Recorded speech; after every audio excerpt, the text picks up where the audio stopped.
ये boot camp की first video है। इसके अंदर हम लोग बेसिकली बूट कैम्प का इंट्रोडक्शन देखेंगे और मैं आपको वन टाइम बता देता हूँ कि इसका इंटरफेस किस तरह काम करता है, ताकि आपको कोई भी चीज़ अगर ढूंढनी है या कोई भी इन्फॉर्मेशन लेनी है तो आपको कोई ज़्यादा मसला ना हो। ठीक है। अच्छा,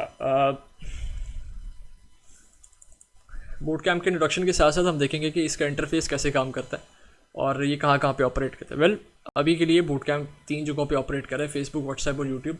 आपके लिए कोई इंसेंशन नहीं है कि किसी तीनों को ज्वाइन करना है या किसी एक को भी आप ज्वाइन कर सकते हैं। इट्स अप टू यू, जिस तरह आपकी ईज़ है। बट आई सजेस्ट कि आप व्हाट्सएप और फेसबुक में से एटलीस्ट एक को ज्वाइन करें, क्योंकि मैं यूट्यूब पे आपको गूगल ड्राइव के लिंक्स नहीं दे सकता जहाँ पे आपकी मेजरली पीडीएफ्स होंगी या इसेंशियल डाटा जो उधर आता है वो बेसिकली हम लोग गूगल ड्राइव के थ्रू कनेक्टेड होंगे और उस कनेक्शन के थ्रू मैं आपकी हेल्प करूँगा फॉर श्योर। यानी ऑब्वियसली उसमें आपको पीडीएफ्स या गूगल डॉक्स वगैरह मिलते रहेंगे, जो डॉक्यूमेंट आपके लिए इसेंशियल है या डॉक्यूमेंट जो यहाँ पे मैं पढ़ा रहा हूँ उसकी पीडीएफ्स आपको गूगल ड्राइव के ऊपर ही मिलेंगे। ठीक है। तो ऑब्वियसली फिर वो यूट्यूब के अंदर तो मैं लिंक नहीं लगा सकता, लेकिन यूट्यूब की प्राइवेट वीडियोज़ का लिंक व्हाट्सएप के ग्रुप के अंदर मौजूद होगा, जो व्हाट्सएप के ग्रुप है जिसके साथ लिंक अटैच्ड है। ठीक है। और फेसबुक ऑब्वियसली एक बेटर इंटरफेस है, सबसे बेहतर तो फेसबुक है, क्योंकि उसके ऊपर आप एक ग्रुप डिस्कशन में भी इन्वॉल्व हो सकते हैं इन द फ्यूचर। ऑब्वियसली वो हम करेंगे, लेकिन ऑब्वियसली यहाँ पे आपको पीडीएफ फाइल्स भी मिल जाएंगी और आपको जो वीडियोस के एक्सेस भी है वो भी मिल जाएगी। एक चीज़ और बहुत ज़्यादा इंपॉर्टेंट, इससे पहले आपको रजिस्ट्रेशन करानी पड़ेगी। रजिस्ट्रेशन का कोई लंबा चौड़ा प्रोसेस नहीं है, एक क्वेश्चन है। व्हाट्सएप के ऊपर भी आप करा सकते हो या फेसबुक के ऊपर भी आप करा सकते हो। इसेंशियल वो इसलिए है क्योंकि गूगल ड्राइव के ऊपर जो सारी एक्सेस है वो मैं सर्टेन ईमेल्स को ही दूंगा जो लोग रजिस्ट्रेशन के प्रोसेस के थ्रू से आते हैं। ठीक है। तो उसमें ऑब्वियसली ये फ़ायदा है कि एक तो सिक्योरिटी कॉम्प्रोमाइज़ नहीं होती, दूसरा मुझे पता होगा कि डाटा कहाँ तक जा रहा है और किन लोगों को देना है। ठीक है। तो ये चीज़ है।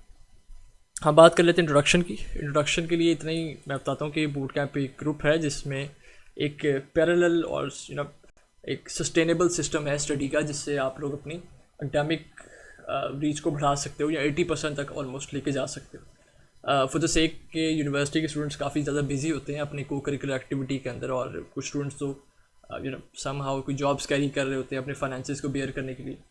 तो उनके लिए बहुत बेहतर अपॉर्चुनिटी कि आपको सारी चीज़ें रिकॉर्डेड एक ही जगह के ऊपर मिल जाएँ और वहीं से आप लोग सारी चीज़ें देख लें। आई ट्राई माई बेस्ट कि ये वीडियो अच्छी क्वालिटी की हों, लेकिन ऑब्वियसली एक सर्टन फैक्ट है कि ये लो एफर्ट ही है। मैं अगर आपको प्रोडक्शन क्वालिटी में मैं कॉम्प्रोमाइज़ करने लग गया टाइम को, तो फिर तो वीडियोस नहीं बनेगी। ठीक है।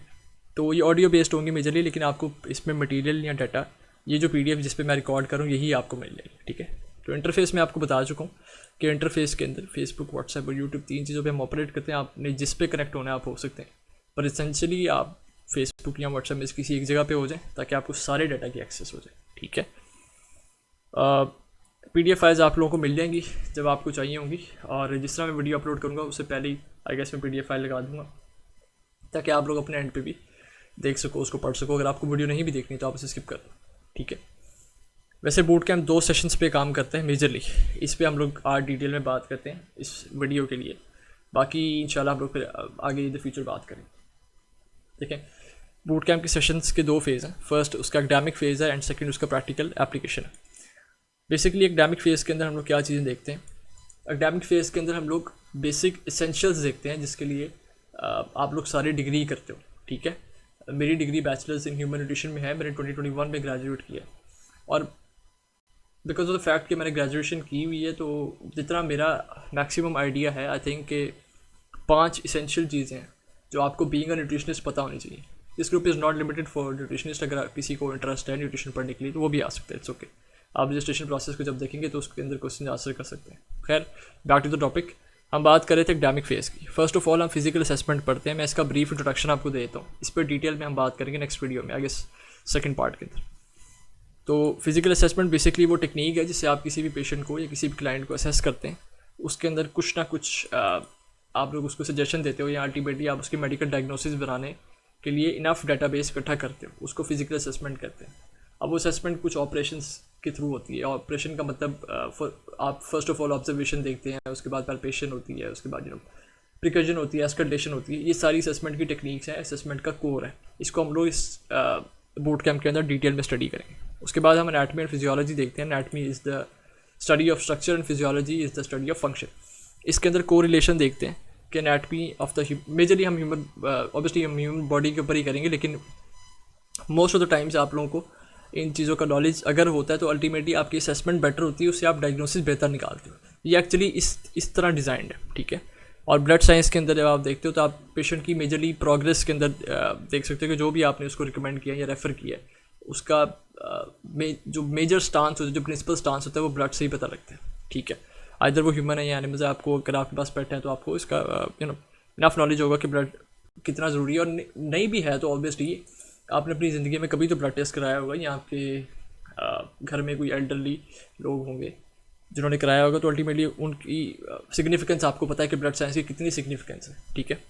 तो ब्लड साइंस के अंदर हम लोग बेसिकली इंट्रोडक्शन देखेंगे और अल्टीमेटली देखेंगे कि किस तरह कंट्रीब्यूशन होती है ब्लड की, इसका क्या काम है, और मेडिकल स्टूडेंट को ब्लड लिटरेट होना ज़रूरी क्यों है। Medical nutrition therapy is upcoming and emerging science. आपको पता ही है कि न्यूट्रिशन इंटरवेंशन के थ्रू हम लोग किस तरह डिजीज़ को ट्रीट करते हैं, आइदर वो कार्डियोवास्कुलर डिजीज़ हो या न्यूरोलॉजिकल कुछ भी फैक्टर हो, तो हम उसको न्यूट्रिशन इंटरवेंशन के थ्रू एक तो ट्रीट भी कर सकते हैं, प्रिवेंट भी कर सकते हैं, ठीक है।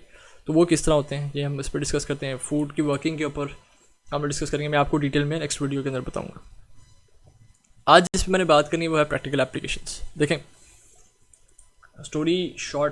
लॉन्ग स्टोरी शॉर्ट में आपको बताया था कि जब आप ग्रेजुएशन कर रहे होंगे या 4th सेमेस्टर के अंदर जिसमें भी होंगे या 7th सेमेस्टर में भी होंगे, तो आपको सीनियर्स के साथ इंटरेक्शन करने के बाद पता लगेगा मोस्ट ऑफ देम, यानी मैं उनको एक सर्टेन एस्पेक्ट पे आपको बताता हूँ कि मोस्ट ऑफ देम या तो वो क्लिनिकल साइड पे चले जाएंगे, क्लिनिकल साइड को कैरी कर रहे होंगे, या फिर वो मेजरली आप देखोगे या वो टीचिंग कर रहे होंगे या वो इस तरह की सेमिनार्स वेबिनार्स या वार्ड न्यूट्रिशन इस तरह कंडक्ट करा रहे होंगे। द पॉइंट इज़ के मैंने इस पर अदर देन क्लिनिकल न्यूट्रिशन क्यों लिखा है। देखें, क्लिनिकल न्यूट्रिशन पे ऑलरेडी बहुत ज़्यादा डाटा आपको मिल जाएगा, बूट कैंप उस पर आइसिंग ऑन द केक का काम करेगा, जो कि ज़रूरी नहीं है, बस डेकोरेशन के लिए ठीक है। फॉर द फैक्ट कि हमें इफेक्टिव रहना है, फॉर द फैक्ट कि हमें इसेंशियल एजुकेशन इकट्ठी करनी है, फॉर द फैक्ट कि हमें वो एजुकेशन इकट्ठी करनी है जो कि ज़रूरी है। Obviously clinical science is very necessary, वो तो टॉप है ना, लेकिन मैं आपको जो बताना चाह रहा हूँ कि उसका डाटा ऑलरेडी आपके पास बहुत सारे सीनियर्स आपको बताएंगे, बहुत ज़्यादा ट्रेनिंग्स होगी आपको, यानी आपने खुद भी फेस कर लिया होगा, जो सीनियर्स हैं वो इंटर्नशिप्स वगैरह कराते हैं, आपको वार्ड न्यूट्रिशन कराते हैं, या इवन टीचर्स भी आपको काफ़ी कुछ बता देते हैं, क्योंकि हमारा को करिकुलम डिज़ाइन इस तरह है। बट द पॉइंट इज़ के जॉब मार्केट में ऑलमोस्ट मुझे 1.5 ईयर्स हो चुका है, मैंने पब्लिक हेल्थ में काम किया, बिकॉज के मैंने काम कोविड-19 के अंदर किया, तो वहाँ पे ऑब्वियसली एक इमरजेंसी की सिचुएशन थी उस टाइम कंट्री में सैडली, लेकिन ये ब्लेसिंग इन डिस्गाइज है कि मुझे डाइवर्सिफाइड एक्सपीरियंस मिला बहुत ज़्यादा, और मैंने बहुत कम अरसे के अंदर लेस दैन 2 ईयर्स के अंदर बहुत ज़्यादा चीज़ें ऐसी ऑब्जर्व की हैं जिसमें न्यूट्रिशनिस्ट इफेक्टिवली काम कर सकता है। नॉट ओनली कि मैंने ऑब्जर्व की हैं और मैं अपनी ऑब्जर्वेशन आपको बता रहा हूँ, मैं आपको उसके लिए एकेडमिक टच भी बताऊँगा और सारा डिटेल डाटा बताऊँगा कि जो आपका एम्प्लॉयर है जिसने आपको हायर करना है, एक तो वो आपसे अच्छी तरह इंटरेक्ट कर सके, आप उसको सारी बेसिक यानी पॉइंट वाली चीज़ें बता सकें, जिस तरह वो आपको यानी आप जब भी वो आपसे क्वेश्चन करें तो वो आपसे सेटिस्फाई हो सके, एक बात। दूसरी बात ये कि आपको इंसाइट मिल सके, इंसाइट होना बहुत ज़्यादा ज़रूरी है। अगर आपके पास इंसाइट नहीं होगी तो आप अल्टीमेटली क्लिनिकल काम कर रहे होगे, या ऑब्वियसली फिर उसके अंदर इंटरेस्ट का भी बात आई थी, किसी का इंटरेस्ट अगर क्लिनिकल साइड का ही है तो उसने वही करना है, ठीक है। और अगर किसी का इंटरेस्ट टीचिंग की तरफ है या लेक्चर गिवन देने की तरफ है या कुछ इस तरह की चीज़ें हैं, तो ऑब्वियसली वो वही करेगा।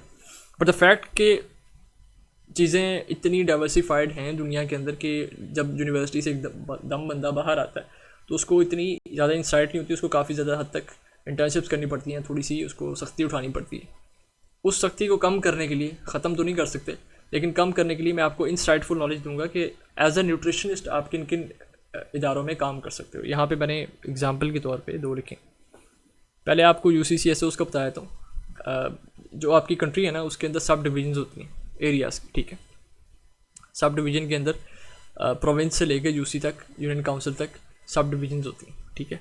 और सब डिविजन्स अपने अपने लेवल पे ऑपरेशनल और सस्टेनेबल होती हैं, ठीक है। ये sub division according to fund होती है और काफ़ी एक्टिविटीज़ के अकॉर्डिंगली होती है। देखें, जिस तरह एक प्रोविंस है, एक बड़े लेवल पे एक डिवीज़न है, उसके बाद सिटी आ जाता है, उसके बाद फिर कोई टाउन आ जाता है, उसके बाद टाउन के बाद एक UC आ जाता है या कोई एरिया आ जाता है, ठीक है। तो बेसिकली UC यूनियन काउंसिल हम किसे कहते हैं, यूनियन काउंसिल हम एक लोएस्ट, एक वेरी फाइन सब डिवीज़न कहते हैं, जिसके अंदर बेसिकली आपके हेल्थ केयर प्रोफेशनल्स वहाँ पे ऑपरेट कर रहे होते हैं। Not only health care professionals, आपके पॉलिटिशियन भी, और आपके वो सोसाइटी, वो इदारे जिन्होंने सोसाइटी को हैंडल करना था, वो वहाँ पे ऑपरेट करते हैं। मैं आपको कम्युनिकेशंस, इसकी वैसे एब्रीवेशन का मतलब है union council communication supporting officer. Basically इसका क्या काम है, देखें, आपके मुल्क के अंदर third party medical organisations operate करती हैं। आपने काफ़ी का नाम सुना होगा, WHO का नाम सुना होगा, यूनिसेफ का, यूनेस्को का, यूनिलेवर का। और यूनिलेवर तो मेडिकल नहीं है, बल्कि यूनेस्को और WHO या यूनिसेफ ये थर्ड पार्टी ऑर्गेनाइजेशंस हैं जो आपके टाउन में या आपके एरिया में ऑपरेट करती हैं। तो being a nutritionist and being a medical literate आप किस तरह काम कर सकते हो अपनी इंटरेस्ट के अकॉर्डिंगली। कुछ लोगों को इंटरेस्ट क्लिनिकल साइड पे नहीं होता, तो बेसिकली आप एज ए UCCO किस तरह काम कर सकते हो और अच्छी इनकम बना सकते हो अबव एवरेज ऑब्वियसली। देखें, मैं आपको प्रिंसिपल स्टांस बताता हूँ कि इसका ये किस तरह ऑपरेट करता है। लिटरेट हम इसका आफ्टरवर्ड्स एक डिटेल के अंदर पढ़ेंगे कि बेसिकली इसका काम क्या होता है, किस तरह फंक्शन होता है और किन किन एरियाज़ पे जाके आप अपनी सर्विसेज ऑफर करते हो। ऑब्वियसली अपने एम्प्लॉयर को बताते हो कि आप इसके लिए ठीक हो इस काम के लिए। तो बेसिकली ये कम्युनिकेशन को सपोर्ट करने में हेल्प करता है, एज जो इसका नेम शो करता है। कम्युनिकेशन किस लिए, मैंने आपको बताया कि थर्ड पार्टी ऑर्गेनाइजेशंस यहाँ पे ऑपरेट करते हैं अपने हेल्थ की केयर की फंक्शंस को कैरी करने के लिए। फॉर एग्जांपल कोई हेल्थ कैंप है जो WHO स्पॉन्सर कर रहा है, या कुछ हेल्थ एक्टिविटी है। फॉर एग्जांपल अभी रिसेंटली जो कोविड की वैक्सीनेशन की स्टॉक लेके आना और स्टॉक को मैनेज करना और अल्टीमेटली लोगों तक पहुंचाना, ये सारी हेल्थ एक्टिविटीज़ हैं, एक सर्टेन लेवल पे होती हैं। तो जब कभी भी पब्लिक हेल्थ के अंदर कोई इस तरह का क्राइसिस वाला फेज़ आता है, या उसके अंदर बेसिक हेल्थ की, यानी आप उसको कहते हैं पूर्व से, हम लोग उसे कहते हैं primary secondary health care. Basically यहाँ पे 27 वेस्टवुड रोड के ऊपर इनका डिपार्टमेंट है। जब भी कभी प्रिवेंटिव या एक इमरजेंसी की सिचुएशन क्रिएट होती है, तो ये लोग काम आते हैं। ये लोग बेसिकली कैसे काम आते हैं, ये मैं आपको प्रिंसिपल स्टांस बताता हूँ कि ये लोग बेसिकली कम्युनिकेशन के अंदर हेल्प करते हैं।